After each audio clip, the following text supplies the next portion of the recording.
Come abbiamo anticipato nella prima parte, fra le tante particolarità dell'avventura dei Mille c'era anche quella del rancio, che era organizzato per assecondare le tecniche di guerriglia adottate da Garibaldi. Anch'esso quindi era fatto alla garibaldina, appunto. L'eroe dei due mondi così racconta: usai nuove tecniche di guerra. La mia cavalleria si faceva notare in posti diversi e diffondeva false notizie sulla nostra posizione e sulla nostra forza.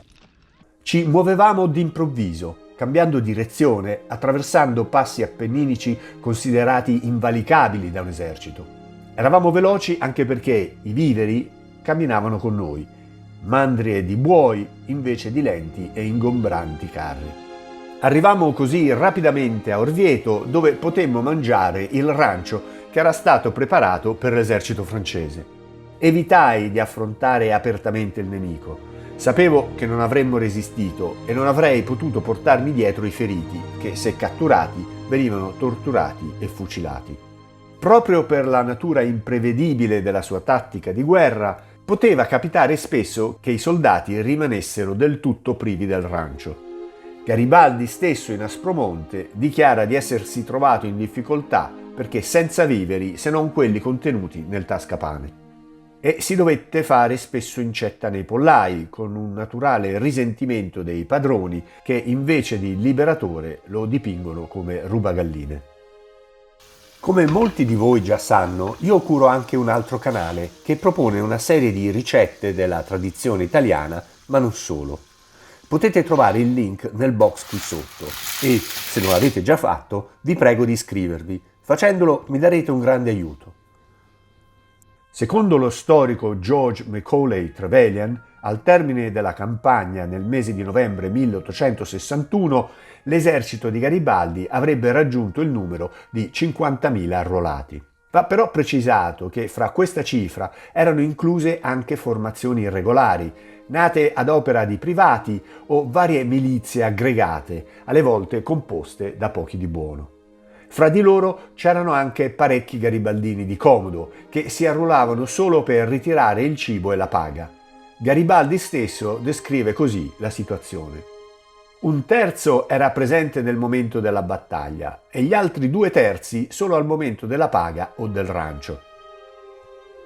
In ogni caso, anche per i soldati garibaldini, il rancio era un aspetto fondamentale della vita quotidiana durante le campagne militari del Risorgimento italiano.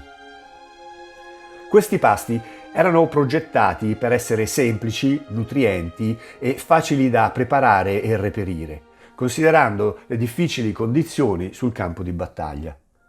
Ecco una descrizione dettagliata del rancio dei soldati garibaldini, basata su documenti storici e testimonianze dell'epoca, fra cui Storia dei Mille di Giuseppe Bandi, che è una cronaca dettagliata delle campagne garibaldine, in cui spesso si citano le difficoltà logistiche e l'importanza del rancio, e Diario di un garibaldino di Cesare Abba, che offre una visione personale della vita quotidiana dei soldati. Questa descrizione dettagliata del rancio dei garibaldini aiuta a comprendere meglio le condizioni di vita dei soldati durante una delle fasi più eroiche e difficili della storia italiana. Il cibo fornito ai soldati garibaldini era principalmente costituito da alimenti che potevano essere facilmente trasportati e conservati. Gli ingredienti principali includevano pane, che era spesso sostituito da biscotti di farina, simili alle gallette e ai crackers moderni, che avevano il vantaggio di durare più a lungo. Poi c'erano i legumi, fagioli e lenticchie, che erano una fonte primaria di proteine. Questi legumi erano solitamente cotti in zuppe o stufati. La carne, solitamente di manzo, veniva salata o essiccata per conservarla più a lungo e veniva poi utilizzata nelle zuppe o mangiata da sola. Il formaggio, come il pecorino, era un altro elemento importante del rancio, poiché era nutriente e si conservava bene. Riso e pasta erano meno comuni, ma venivano comunque inclusi quando possibile.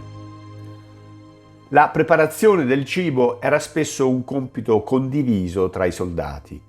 Le zuppe e gli stufati erano preparati in grandi pentole comuni, utilizzando l'acqua disponibile e qualsiasi ingrediente che fosse a portata di mano. Questi piatti erano cucinati lentamente, permettendo ai sapori di amalgamarsi e rendendo i legumi e la carne più morbidi e digeribili. Le zuppe erano una componente essenziale del lancio. Una tipica zuppa poteva includere fagioli bolliti, aglio, cipolle e talvolta pezzi di carne salata, ma anche lenticchie cotte con pomodori e aromi come il rosmarino. Quando possibile venivano aggiunte carote, sedano, patate e altre verdure selvatiche fresche che venivano raccolte nelle campagne circostanti. Oltre agli alimenti di base, i garibaldini consumavano anche frutta di stagione che era apprezzata per il suo apporto vitaminico. Il vino era piuttosto comune e spesso diluito con acqua, che però non era sempre facilmente disponibile, il che poteva portare a problemi di salute.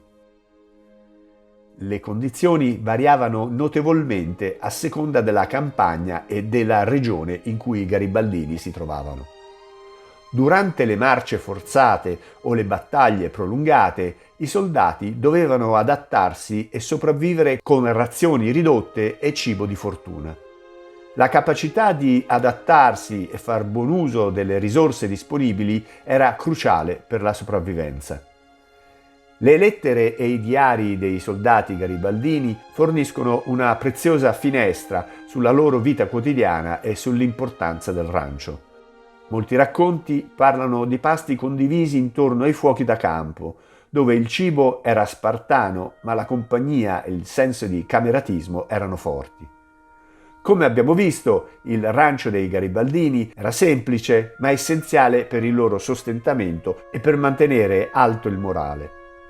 Nonostante le difficoltà, questi pasti rappresentavano un momento di riposo e di condivisione in mezzo alle dure campagne militari.